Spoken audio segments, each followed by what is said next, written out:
Good morning students. In this video I will cover dematerialization and trading procedure. फिर इसमें हम लोग dematerialization and trading procedures हम लोग इसमें कवर करेंगे. Clear? Before going further और before moving ahead हम लोगों को एक चीज समझनी है. Clear? जो आप लोगों को बिल्कुल क्लियर है. हम लोग बात कर रहे हैं कि अगर आपको मालूम है कि कैपिटल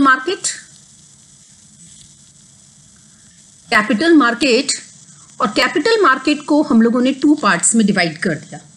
अगर आपको इन्वेस्ट करना है अलॉटमेंट ऑफ शेयर्स या मैं बोलती हूँ इशू ऑफ शेयर्स जब भी किसी कंपनी में निकाला है वहां जाके आपको इन्वेस्ट करना है तो आप कौन से मार्केट में जा रहे हो? You are going in a primary market, first part of capital market. Clear? अगर आप लोगों को एग्जिस्टिंग शेयर्स जो कंपनी ने पहले अलॉट किए थे उन शेयर्स को ट्रांसफर करना है, मींस उनकी को परचेज या सेल करना है. ठीक है, तो आप लोग जा रहे हो दूसरे मार्केट में. उस मार्केट का नाम क्या है? Secondary market. और सेकेंडरी मार्केट जो ऑपरेट होता है, secondary market operate through stock exchange, short में हम STX लिख देते हैं. स्टॉक एक्सचेंज के थ्रू ऑपरेट होता है. क्लियर? अब यहां तक तो हमको समझ आ गया. क्लियर? एक लेकिन मेन रिक्वायरमेंट हम लोग की इसकी क्या है कि अगर आपको चाहे प्राइमरी मार्केट में काम करना है, मींस कि जब कंपनी का नया इशू आया है वहां से आपको शेयर्स खरीदने, या फिर आपको जो एग्जिस्टिंग शेयर्स हैं जो कंपनी पहले ही अलॉट कर चुकी थी उनको ट्रांसफर करना है, या आपको वो शेयर परचेज या सेल करने. कोई भी कंडीशन हो, whether you wish to trade in primary market और इन सेकेंडरी मार्केट, कहीं भी अगर आपको इन्वेस्ट करना है तो there is one basic requirement, that is you should have demat account. You should have demat account. तो हम लोगों की एक नई टर्म आई हमारे सामने, दैट इज हम लोगों ने क्या बोला? Demat account. डीमैट अकाउंट हम लोग बात करते हैं. Demat means डीमैटेरियलाइजेशन. डीमैटेरियलाइजेशन आज के जमाने में कोई फिजिकल शेयर्स इशू नहीं होते हैं. जैसे मान लो किसी कंपनी का इशू आया. क्लियर? इशू होने के बाद आपने एप्लीकेशन लगाई, एप्लीकेशन लगाने के बाद आपका लकीली अलॉटमेंट भी आ गया. तो कंपनीज अब कोई फिजिकल शेयर सर्टिफिकेट इशू नहीं करती हैं. अब जो भी काम होता है, जो शेयर्स आएंगे वो किसके थ्रू आएंगे? वो आपके डीमैट अकाउंट के थ्रू आएंगे. And this process keeping securities in electronic form is known as dematerialisation, जो हम आज की क्लास में डिटेल में पूरा स्टडी करेंगे. क्लियर? अब मेन चीज आई हमारी कि हमारा जो भी काम हो रहा है वो काम हो किसके थ्रू रहा है? स्टॉक है. एक तो हमारा होता है प्राइमरी मार्केट. प्राइमरी मार्केट में काम कैसे होता है? प्राइमरी मार्केट में बेसिकली इशू हो रहा है. ठीक है, इशू करने के लिए कंपनी क्या करती है? कंपनी प्रोस्पेक्टस इशू करते हैं. प्रोस्पेक्टस किसको इशू किया जाता है? पब्लिक को. पब्लिक उसके बेसिस पे बैंक अकाउंट के थ्रू, डीमैट अकाउंट के थ्रू एप्लीकेशन लगाती है. कंपनी के पास एप्लीकेशन पहुंचती है और कंपनी उसके बेसिस पे अलॉटमेंट कर देती है. ये प्रोसीजर चलता है, सिंपल प्रोसीजर. क्लियर? दूसरी बात हमारी आई कि जो स्टॉक एक्सचेंज या सेकेंडरी मार्केट में काम होता है वो काम हमारा कैसे होता है, उन सब चीजों को हम लोग यहाँ पे स्टडी करते हैं. क्लियर? तो हम लोग का सबसे पहले आता है trading procedure on stock exchange. Stock exchange में जो ट्रेडिंग प्रोसीजर है वो कैसे चलता है. बात करते हैं हम लोग अर्ली डेज की, पुराने दिनों की, कि पहले क्या सिस्टम चलता था, पहले कैसे काम होता था. तो आपको इसको डिटेल में हमको नहीं जाना है. क्यों? क्योंकि ये तो अब प्रिवेलिंग ही नहीं है, ये सिस्टम अब चलता ही नहीं है. सिर्फ हमको पता होना चाहिए MCQs के हिसाब से, 1 वर्ड आंसर के हिसाब से, 1 मार्क क्वेश्चन के हिसाब से, कि उस सिस्टम का नाम क्या था बेसिकली. तो उसका नाम था पब्लिक आउटक्राई और ऑक्शन सिस्टम. आउटक्राई मतलब ये तो है चिल्लाना, कि जब चिल्ला चिल्ला के ट्रेडिंग होती है, होता क्या था कि पहले किसी भी पर्सन को अगर अपने एग्जिस्टिंग शेयर्स खरीदने या बेचने हैं, मींस कि उसको अगर सेकेंडरी मार्केट में काम करना है तो उसको जाना पड़ता था स्टॉक एक्सचेंज। स्टॉक एक्सचेंज उसको जाना पड़ता था। स्टॉक एक्सचेंज में रिंग बनी हुई होती थी, उस रिंग के चारों तरफ जो बायर्स और सेलर होते थे, बायर और सेलर खड़े रहते थे। वो लोग क्या करते थे, तेज आवाज में शाउट करते थे, चिल्लाते थे। जिसकी बिड, जैसे मान लो मेरे को शेयर सेल करने, रिलायंस के 100 शेयर सेल करने, तो बायर्स जो भी थे, जो खरीदने वाले, वो भी वहां पे भीड़ लगी रहती थी, बहुत ज्यादा रश, जस्ट लाइक सब्जी मंडी जो होती है उसकी, उससे भी ज्यादा स्थिति खराब होती थी।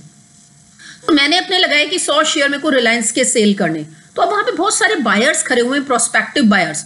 तो वो लोग क्या करते थे, अपनी बिड लगाते थे, अपनी बोली लगाते थे।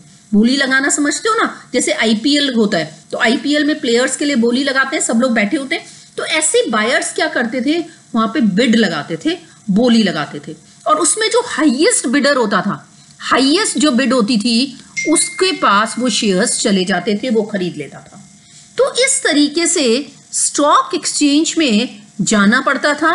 वहां पे फ्लोर बने होते थे, वहां पे चिल्ला चिल्ला के सारे शेयर्स की ट्रेडिंग होती थी। या तो चिल्लाते थे, एक दूसरे की आवाज भी नहीं आती थी, और या फिर हैंड सिग्नल्स के थ्रू ट्रांसफर होती थी इंफॉर्मेशन। तो आप ये पिक्चर देखो जरा सा, यहाँ पे मैंने आपको शो की थी कि यहाँ पे इतना पूरा स्क्रीन पे चलती रहती थी रेट्स। एक बड़ा स्क्रीन है यहाँ पे, उस पे सारी रेट्स चल रही हैं हम लोगों की, और वहां पे इतने लोग खड़े हुए होते थे कि वो लोग सारा वहीं पे उसको देखते थे, चिल्लाते रहते थे, और वहां पे ट्रेडिंग होती थी। बहुत ही हैपेजर्ड, अनमैनेज तरीके से पहले काम होता था। क्लियर? लेकिन धीरे धीरे जब उसमें दिक्कतें आने लगी तो वो सिस्टम पूरी तरीके से चेंज हो गया। लेकिन आपको for 1 mark question you should remember कि पहले काम कैसे होता था। तो अर्ली डेज में जो सिस्टम प्रिवेलिंग था, वो सिस्टम हमारा क्या कहलाता था, पब्लिक आउटक्राई सिस्टम, और हम उसको बोलते थे ऑक्शन सिस्टम। अब मैं अब की अगर बात करूं, करंट डेज की या मॉडर्न डेज की बात करूं, तो अब हमारा होता है स्क्रीन बेस्ड इलेक्ट्रॉनिक सिस्टम। अब हमारा क्या है, screen based electronic system prevailing है, उसके थ्रू हम लोगों का काम होता है। किस तरीके से काम होता है, पहले मैं अपने तरीके से समझाती हूं, फिर हम लोग इसमें से देख के करेंगे। क्लियर? देखो इसमें क्या होता है, किस तरीके से काम होता है, कि सबसे ऊपर है स्टॉक एक्सचेंज, और ये स्टॉक एक्सचेंज का बड़ा सारा सिस्टम। क्लियर? अब स्टॉक एक्सचेंज में मान लो हम लोगों ने बोला, मेरे को मान लो मिस्टर एक्स मानती हूं मैं, मिस्टर एक्स को अपने कुछ शेयर्स हैं उनके पास रिलायंस कंपनी के, वो शेयर्स सेल करने। क्लियर? वो बेचना चाहते हैं उन शेयर्स को। तो एक क्वेश्चन ये हुआ कि हमने स्टॉक एक्सचेंज का पढ़ा है, वो स्टॉक एक्सचेंज चले जाएंगे और सेल कर देंगे। ऐसा नहीं होता। स्टॉक एक्सचेंज की वर्किंग कैसे होती है, स्टॉक एक्सचेंज का अपना खुद का एक ये सुपर सिस्टम है। स्टॉक एक्सचेंज क्या करता है, पब्लिक से डील नहीं करता, बल्कि वो अपने स्पेसिफाइड लोग होते हैं उनके साथ काम करता है।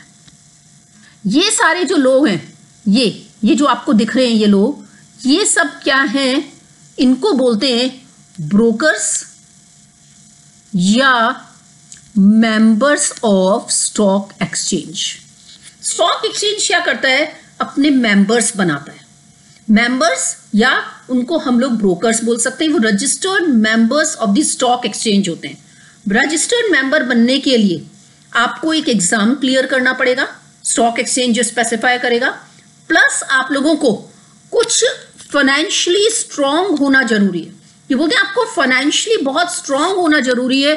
फाइनेंशियली स्ट्रांग हो गए उन्हीं लोगों को स्टॉक एक्सचेंज मेंबरशिप देगा। ऐसा क्यों? तो भाई ये बोलते हैं कि स्टॉक मार्केट का जो काम है वो बहुत सेंसिटिव है। ये बोलते हैं कि मान लो अब इनसे स्टॉक एक्सचेंज से जो डील कर रहा है, स्टॉक एक्सचेंज ये जो इनके सारे मेंबर्स हैं उनको जानता है। क्लियर? अब ये जो मेंबर्स हैं, ये मेंबर्स डील करेंगे अपने क्लाइंट से जो एक जनरल पब्लिक है। मींस जनरल पब्लिक को, अगर आपको और मेरे को अगर कोई भी शेयर्स की ट्रेडिंग करनी है तो मेरे को किसके पास जाना पड़ेगा? I have to search a broker और the member of the stock exchange. तो स्टॉक एक्सचेंज और एक जनरल पब्लिक और क्लाइंट के बीच में कौन आ गया? ये मेंबर आ गया। स्टॉक एक्सचेंज ये कहता है मेरे को कोई मतलब नहीं है आप किसके साथ काम कर रहे हो, आपका क्लाइंट सफिशिएंट साउंड है फाइनेंशियली या नहीं है, तो मेरे को कोई मतलब नहीं है। कल को अगर इन क्लाइंट्स को लॉस हो जाता है तो वो लॉस जो है वो अल्टीमेटली स्टॉक एक्सचेंज तो किससे ले लेगा? इस मेंबर से ले लेगा। मेंबर किससे लेगा? क्लाइंट से कवर अप करेगा। लेकिन स्टॉक एक्सचेंज सेफ है क्योंकि उन्होंने जिस लोगों को मेंबर बनाया वो लोग कैसे थे? फाइनेंशियली स्ट्रांग लोग थे कि कल को अगर क्लाइंट नहीं भी दे रहे हैं तो वो स्टॉक एक्सचेंज को पेमेंट कर पाएंगे। तो इसलिए स्टॉक एक्सचेंज जो काम कर रहा है डायरेक्टली पब्लिक के साथ नहीं कर रहा बल्कि थ्रू द मेंबर्स और ब्रोकर्स कर रहा है। और जो जनरल पब्लिक है वो लोग क्या करते हैं? वो किसके साथ काम करते हैं? ब्रोकर्स के थ्रू। तो अभी हम इसको आगे देखते हैं ये सिस्टम कैसे चलेगा। अब मेरे को काम करना है, मेरे को शेयर सेल करने हैं, तो मैं कैसे करूंगी? तो ये बोलते हैं सबसे पहले स्टॉक एक्सचेंज का ये सिस्टम हुआ। स्टॉक एक्सचेंज के सिस्टम के बाद ये सारे पूरे कंट्री में अलग अलग जगह पे members of the stock exchange हैं। जिसने भी स्टॉक एक्सचेंज की मेंबरशिप ले रखी है इनके ऑफिस में अपने सिस्टम्स लगे हुए हैं। इनके सबके अपने ऑफिस में सिस्टम्स लगे हुए हैं। ये सारे सिस्टम्स जो हैं इनके वो कनेक्टेड हैं अल्टीमेटली किसके साथ? स्टॉक एक्सचेंज के मेन सर्वर सिस्टम से कनेक्टेड हैं सैटेलाइट के थ्रू। ठीक है। अब हम लोगों ने देखा कि इस ब्रोकर के पास यहां पे ये क्लाइंट है जनरल पब्लिक में से कोई भी आदमी है, वो अपने 100 शेयर्स रिलायंस के खरीदना चाहता है। तो उसको क्या करना पड़ेगा? पहले ये ब्रोकर सर्च करना पड़ेगा। ब्रोकर सर्च करने के बाद अब वो इसके पास क्या करेगा? Place order. अब वो उसके पास ऑर्डर प्लेस करेगा कि मेरे को इतने शेयर्स परचेज करने या फिर मेरे को इतने शेयर्स सेल करने। क्लाइंट इसके पास, ब्रोकर के पास जैसे ही वो ऑर्डर आया वो क्या करेगा? यहां सिस्टम में, अपने सिस्टम में एंट्री कर लेगा। अपने सिस्टम में उस इंफॉर्मेशन की एंट्री कर लेगा, उसको फीड कर देगा। फीड करने के बाद ये जो ट्रांजैक्शन है ऑटोमेटिकली कहां चला जाएगा? स्टॉक एक्सचेंज के सिस्टम पे जाएगा। स्टॉक एक्सचेंज का सिस्टम जो है वो अगर बायर है तो उसके लिए सेलर ढूंढने की कोशिश करेगा, अगर सेलर है तो उसके लिए बायर ढूंढने की कोशिश करेगा। मींस वो जो ऑर्डर आया है उस ऑर्डर को मैच कराने की कोशिश करेगा। अब जब मैच कराने की कोशिश करेगा तो दो बातें होंगी, या तो ऑर्डर मैच हो जाएगा कि जितने रुपए में जितने शेयर्स मैं बेचना चाहती थी उतना ही बायर मिल गया, या जितने खरीदना चाहती थी उतना ही सेलर मिल गया, तो वो ऑर्डर मैच हो जाएगा और transaction is said to be executed. और अगर ऑर्डर मैच नहीं होता है, नॉट मैच्ड, नहीं मिला, तो फिर वो अभी स्टॉक एक्सचेंज के सिस्टम में रहेगा जब तक कि हमारा प्रॉपर मैच नहीं मिल जाता। तो बात समझ आई कि स्टॉक एक्सचेंज में बेसिकली काम किस तरीके से होता है। अगर आप जाओगे तो आप डायरेक्टली काम नहीं कर सकते, आप काम केवल किसके थ्रू कर सकते हो? आप काम केवल किसके थ्रू?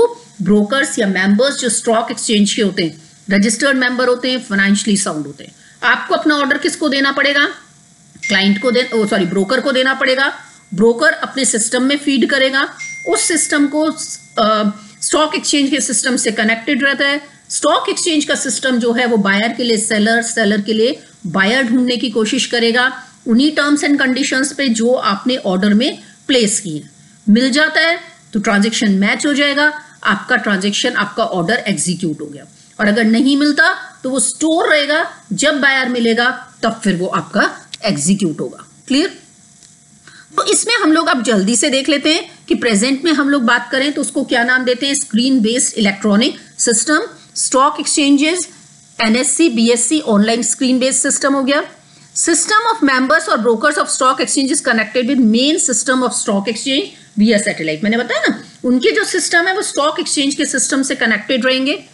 जो हम लोगों का क्लाइंट जो होगा, client of broker place order, broker feed the information in his system connected with stock exchange system. Stock exchange try to match the order at best price. अगर मिल जाता है तो transaction is set to be executed, वो क्या माना जाएगा, order executed माना जाएगा। और अगर नहीं मिलता है, not matched, does not match, तो transaction remain in stock exchange, वो रहेगा जब तक कि वो मैच नहीं मिल जाता है। क्लियर? देखो अभी तक यहां से देख के हमको ये चीज समझ आई कि आप लोग को चाहे प्राइमरी मार्केट में काम करना है, चाहे आपको सेकेंडरी मार्केट में काम करना है, लेकिन एक आपकी बेसिक रिक्वायरमेंट है, that is opening of demat account. Means demat account के बिना आपका कोई ट्रेडिंग आप स्टॉक एक्सचेंज में या आप शेयर से रिलेटेड कोई काम नहीं कर सकते। अब इस पूरे प्रोसेस को डीमैट, डीमैटेरियलाइजेशन, डिपॉजिटरी पार्टिसिपेंट्स, ये जो अजीब अजीब सी टर्म्स हैं अभी आपके लिए, after class you will be familiar, but अभी जो आपके लिए नई नई सी टर्म्स हैं, इन सबको मैं एक केस स्टडी से समझा रही हूं कि हम लोग अपना दिमाग में एक स्टोरी रखेंगे, उस स्टोरी से हम सारी चीजें कनेक्ट करके लास्ट तक समझेंगे। क्लियर? अब यहां पे आप ये देखो कि दो लोग दिख रहे हैं मेरे को। एक तो मेरे को दिख रहा है ये राजू, एक मेरे को यहां पे दिख रहा है श्याम। दो दोस्त हैं, आराम से कहानी सुनो। दो दोस्त हैं।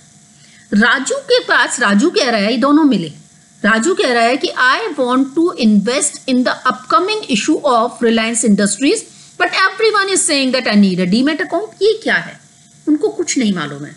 वो ही कह रहे हैं कि रिलायंस कंपनी का जो इशू आने वाला है, उस इशू में मैं पैसा लगाना चाहता हूं, बट एवरीबडी इज सेइंग कि you should have demat account. I don't know, मेरे को पता ही नहीं ये क्या होता है, व्हाट इज दिस। श्याम बोलता है पता नहीं यार। बोलते कि मेरे साथ भी एक प्रॉब्लम है, ठीक है, I have 2 full suitcase of physical share certificate of Anuradha and I want to sell those shares, but they asked me to have for demat account. What is this?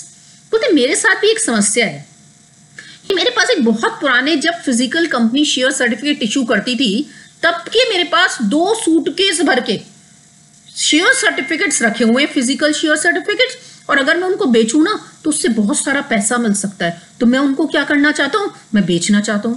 लेकिन यार बेचने के लिए सब लोग क्या बोल रहे हैं कि डीमैट अकाउंट चाहिए। तो ये होता क्या है, what is this.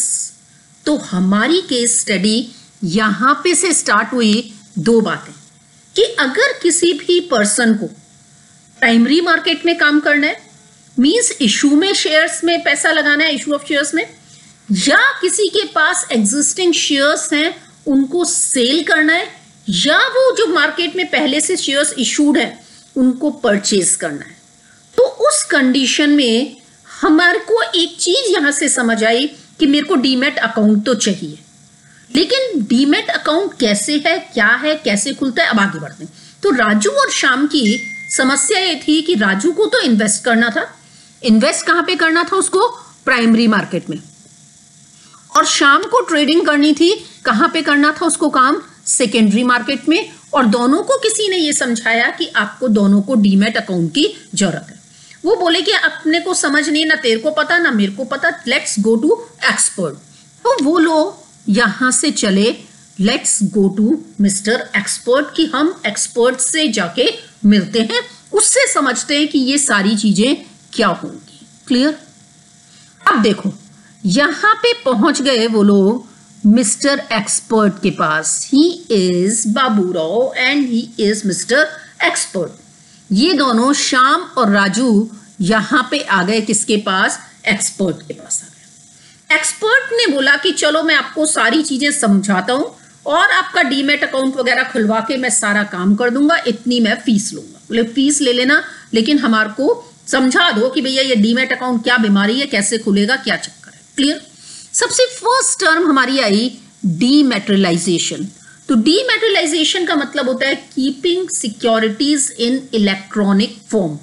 Electronic form में रखनी है मींस अब जो शेयर सर्टिफिकेट्स हैं वो कोई हमको कागज के रूप में फिजिकल फॉर्म में नहीं आते। अब जब भी हमने शेयर्स इश्यू किए किसी कंपनी ने तो वो शेयर्स आपके on the basis of entry आपके डीमेट अकाउंट में ट्रांसफर हो जाते हैं। तो वहां पे एंट्री होती रहती है और वही आपके क्या कहलाते हैं, शेयर्स कहलाते हैं। तो डीमैटेरियलाइजेशन 1 मार्क का क्वेश्चन आपका कवर होगा, व्हाट इज डीमैटेरियलाइजेशन। तो dematerialisation means keeping securities in electronic form, in electronic form. और ये जो डीमैटेरियलाइजेशन होगा टेक्स प्लेस थ्रू डिपॉजिटरी, और डिपॉजिटरीज किसके थ्रू काम करेंगे, डिपॉजिटरी पार्टिसिपेंट्स के थ्रू काम करेंगे। अभी मैंने आपको बता दिया। अब एक्सपर्ट ने ये सब चीजें समझाई तो श्याम और राजू तो घूम गए, मुझे हमें नहीं समझ आया कि ये इलेक्ट्रॉनिक फॉर्म में कैसे रखना है, क्या ये डिपॉजिटरी क्या है, डिपॉजिटरी पार्टिसिपेंट्स क्या है। तो एक्सपर्ट, मिस्टर एक्सपर्ट कहते हैं वेट, आप ये तो नहीं समझते डिपॉजिटरी और डिपॉजिटरी पार्टिसिपेंट, लेकिन आप रुपया तो समझते हो, आप कैश तो समझते हो। तो बोलते हैं आप मेरे को ये बात बताओ कि आप कैश के ट्रांजैक्शन के लिए, कैश को जमा कराने के लिए कहां पे जाते हो। आपको कल को पैसे की जरूरत है तो लोन लेने के लिए आप कहां जाते हो, तो वो बोले हम लोग बैंक के पास जाते हैं। उन्होंने कहा भैया बैंक का नेता कौन है, बैंक का हेड कौन है, आरबीआई है। तो ये बोलते हैं कि जिस तरीके से आरबीआई और आरबीआई के नीचे बहुत सारे बैंक्स हैं, एसबीआई है, यूनियन बैंक है, पंजाब नेशनल बैंक है, आईसीआईसीआई है, various banks are there working under RBI. तो क्या होता है कि आपको मान लो आज पैसा जमा कराना है तो क्या आप आरबीआई जाओगे या आरबीआई के नीचे ये जो बैंक्स काम कर रहे हैं इनके पास जाओगे। नेचुरली आप किसके पास जा रहे हो, आरबीआई के अंडर में जो काम हो रहा है। आप लोग एसबीआई के पास गए, एसबीआई में आपने अकाउंट खुलवाया, अकाउंट खुलवाने के बाद एसबीआई आपको क्या देगा, पासबुक देगा। ठीक है, पासबुक देगा। इस पासबुक में जब आप डिपॉजिट करा रहे हो तो आपका पैसा ऐड हो जाएगा, जब आप वहां से निकाल रहे हो तो वो आपका पैसा माइनस हो जाएगा। ठीक है, डिडक्ट हो जाएगा, कम ज्यादा होता रहता है, उसमें एंट्री होती रहती है। आजकल इलेक्ट्रॉनिक फॉर्म में भी बैंक स्टेटमेंट आ जाता है। तो वो पासबुक दिया और पासबुक में आपकी एंट्री हो रही है, वहीं आपका पैसा रखा हुआ है। क्लियर। तो बेसिकली मेरा कहने का मतलब ये है कि जब आपको कैश से रिलेटेड काम करना है, तो कैश से रिलेटेड जमा कराना है या आपको लोन लेना है, तो उस कंडीशन में जो सबसे ऊपर होता है वो होता है आरबीआई, और आरबीआई के नीचे बैंक्स होते हैं जिनसे पब्लिक डीलिंग होती है। पब्लिक डीलिंग आरबीआई से नहीं होती, आप आरबीआई के पास नहीं जाओगे, आप किसके पास जाओगे, जो उसके अंडर में काम कर रहे हैं, वहां अकाउंट खुलवाओगे, वो आपको पासबुक देंगे, फिर आपके ट्रांजैक्शंस होते रहेंगे।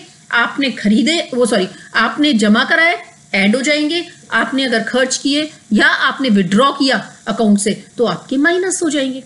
सेम इसी तरह से अगर आपको अब डील करना है किसमें, शेयर्स में, शेयर्स जमा कराने और शेयर्स निकालने मींस शेयर्स खरीदने और बेचने, उसके लिए जो हेड है वो हेड आरबीआई जो था, आरबीआई की पोजीशन शेयर्स के रेफरेंस में किसने ले ली, डिपॉजिटरी ने ले ली।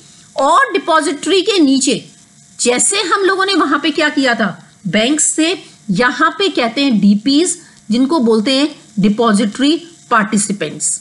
डिपॉजिटरी पार्टिसिपेंट्स होते हैं जिनके थ्रू डिपॉजिटरी काम करती है। तो अब एक आम इन्वेस्टर को अगर अपना अकाउंट खुलाना है, उसको डीपी के पास जाना पड़ेगा। डीपी के पास जाके उसका डीमेट अकाउंट खुलेगा, जैसे वहां पे bank account, saving bank account है या करंट बैंक अकाउंट खुलते थे, ऐसे ही डीपी के पास जाके आपको डीमेट अकाउंट खोलना पड़ेगा। और वो डीपी क्या करेगी, आपको पासबुक इशू करेगी। जैसे आपने शेयर्स खरीदे तो आपके शेयर्स आपके अकाउंट में, डीमेट अकाउंट में ऐड हो जाएंगे। अगर आपने शेयर्स बेचे तो वो आपके डीमेट अकाउंट में से लेस हो जाएंगे। अगर कोई इशू आया और आपके शेयर्स अलॉटमेंट में आते हैं तो वो भी आपके डायरेक्टली डीमेट अकाउंट में आएंगे और वहां पे आपके शेयर्स ऐड हो जाएंगे। तो जहां शेयर्स रखते हैं वो जगह हो गई डिपॉजिटरी एंड डिपॉजिटरी पार्टिसिपेंट, जहां कैश रखते हैं वो आरबीआई और उसके बैंक्स हो गए। लेकिन सिस्टम सेम चल रहा है। तो शेयर्स रखने का, शेयर्स का जो काम है वो कहां पे होगा, उनका हेड कौन है, डिपॉजिटरी। लेकिन डिपॉजिटरी की स्थिति कैसी है, आरबीआई जैसी। तो आरबीआई के पास पब्लिक डीलिंग नहीं होती, ऐसी डिपॉजिटरी के पास भी पब्लिक डीलिंग नहीं होगी। डिपॉजिटरी के पास काम करना है तो वो किसके थ्रू होगा, डिपॉजिटरी पार्टिसिपेंट्स के थ्रू होगा। डिपॉजिटरी पार्टिसिपेंट्स डिपॉजिटरी के अंडर में काम करते हैं और वहां पे जाएंगे, अकाउंट खुलवाएंगे। अकाउंट का नाम होगा डीमैट अकाउंट। और डीमैट अकाउंट में जैसे बैंक अकाउंट में प्लस माइनस होता रहता है कैश, ऐसे ही हम लोग का डीमैट अकाउंट में जब खरीदेंगे शेयर्स तो ऐड हो जाएंगे, बेचेंगे शेयर्स तो लेस हो जाएंगे।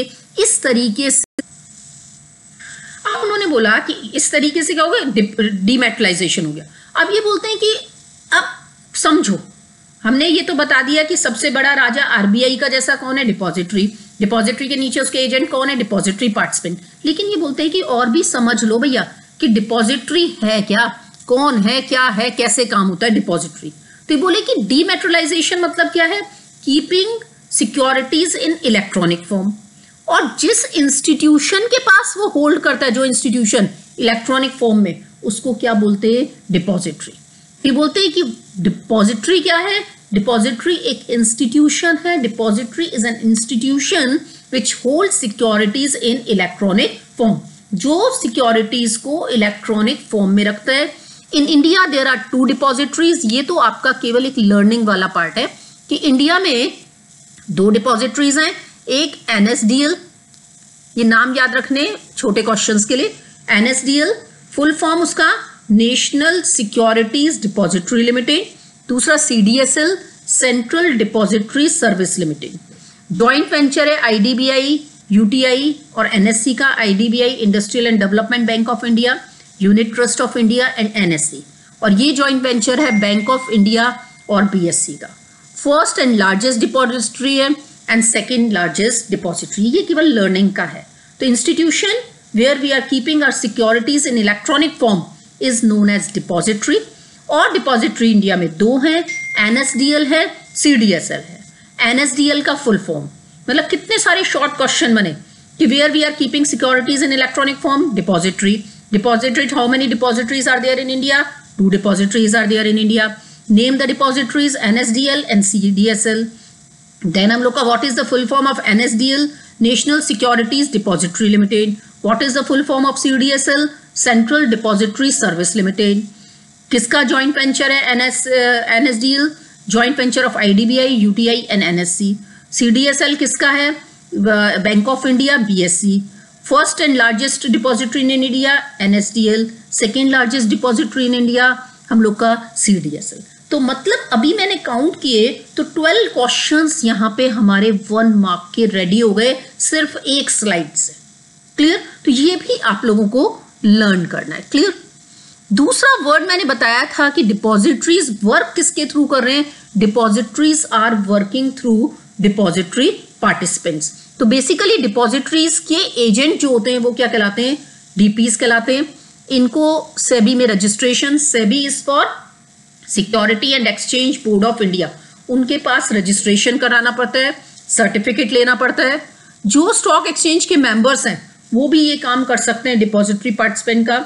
जैसे कुछ एग्जांपल्स मैंने बताए, कार्वी है, इंडिया बुल्स है, शेर खान है, काफ़ी सारे बैंक्स हैं। ये सब डिपॉजिटरी पार्टिसिपेंट का काम करते हैं, उसके बदले में ब्रोकरेज लेते हैं। इसका मतलब जो डिपॉजिटरी पार्टिसिपेंट्स हैं वो किसके बीच में काम कर रहे हैं, डिपॉजिटरी पार्टिसिपेंट और पब्लिक, या हम लोग बोलते हैं इन्वेस्टर। इन्वेस्टर किसके पास जाएगा, डीपी के पास। डीपी का बेसिक रिलेशन किसके साथ है, डिपॉजिटरी के अंडर में काम कर रहा है। तो ये एक तरीके से मीडिएटर का काम कर रहे हैं डिपॉजिटरी एंड इन्वेस्टर के बीच में। तो एजेंट किसके हो गए, डिपॉजिटरी के हो गए। कहाँ रजिस्ट्रेशन कराना है, सेबी में रजिस्ट्रेशन कराना है। स्टॉक एक्सचेंज के जो मेंबर्स हैं वो भी बन सकते हैं, बैंक्स भी बन सकते हैं। कमाई इनकी क्या होगी, जो ये ब्रोकरेज लेंगे और act as a link between depository and investors. Clear? Now Shyam and Raju are happy, they are saying कि हमको समझ तो आ गया। कि हाँ भाई हमको एक तो ये समझ आ गया कि डीमैट अकाउंट तो खुलवाना ही पड़ेगा, दूसरा ये समझ आ गया डीमैट अकाउंट खुलवाने के लिए मेरे को डिपॉजिटरी पार्टिसिपेंट के पास जाना पड़ेगा, मेरे को ये समझ आ गया कि डिपॉजिटरी पार्टिसिपेंट्स डिपॉजिटरीज के अंडर में काम कर रहे हैं, मेरे को ये समझ आ गया कि जब हमारा अकाउंट खुल जाएगा तो हमको पासबुक मिल जाएगी, मेरे को ये समझ आ गया कि वो जो पासबुक होगी जब भी मैं शेयर्स खरीदूंगा तो उसमें ऐड हो जाएंगे और जब भी मैं बेचूंगा तो उसमें से लेस हो जाएंगे, इतना मेरे को समझ आ गया। तो तीनों बहुत खुश हैं। अब ये बोलते हैं कि हमारा अकाउंट और खुलवा दो, आप अकाउंट खुलवा के दे दो। तो इन्वेस्टर कहाँ गए? डिपॉजिटरी पार्टिसिपेंट के पास। इन्वेस्टर को अकाउंट ओपनिंग फॉर्म लिया, उन्होंने अकाउंट ओपनिंग फॉर्म लिया, pan card, photo, power of attorney, physical certificate in case of transfer अगर हमको कराना है, तो वो सारी चीजें उन्होंने किसको दे दी? डीपी को दे दी। डीपी ने क्या करा? उनका अकाउंट डीमैट अकाउंट ओपन कर दिया और इस अकाउंट में account securities are held in electronic form just like cash with bank. जैसे बैंक के पास कैश रहता है ऐसे डिपॉजिटरी पार्टिसिपेंट के पास क्या रहता है?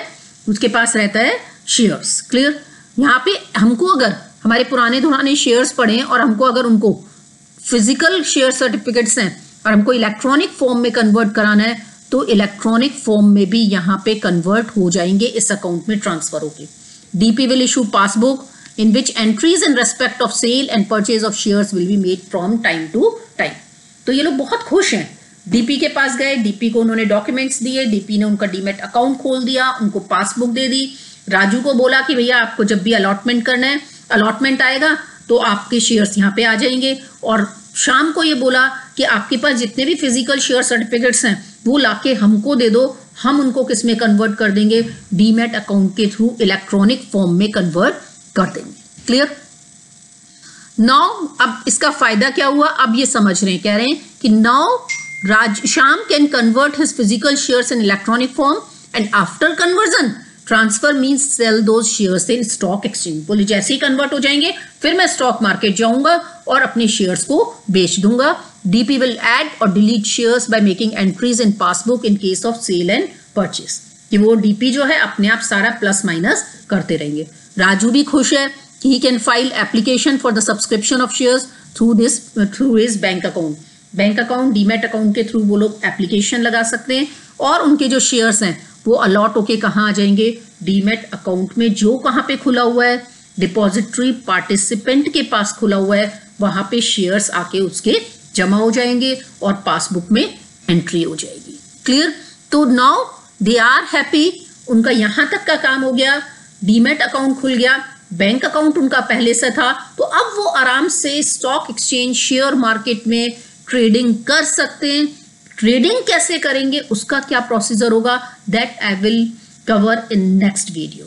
तो यहां तक का आपको अच्छे से समझना है। What is demat account, what is depository, what is depository participant, what process of holding securities in electronic form is dematerialization. Dematerialization takes place with depository through depository participants. Institution which is keeping securities in electronic form is depository. तो कोई भी person जिसको depository participant बनना है उसको सेबी के पास register करना पड़ेगा, शेयर सर्टिफिकेट लेना पड़ेगा, सर्टिफिकेट लेना पड़ेगा रजिस्ट्रेशन का, फिर वो लोग डिपॉजिटरी पार्टिसिपेंट का काम कर सकते हैं, डीमैट अकाउंट खोल सकते हैं, पासबुक इशू कर सकते हैं और सिक्योरिटीज को ऐड और लेस कर सकते हैं। Clear? This is all for today's class.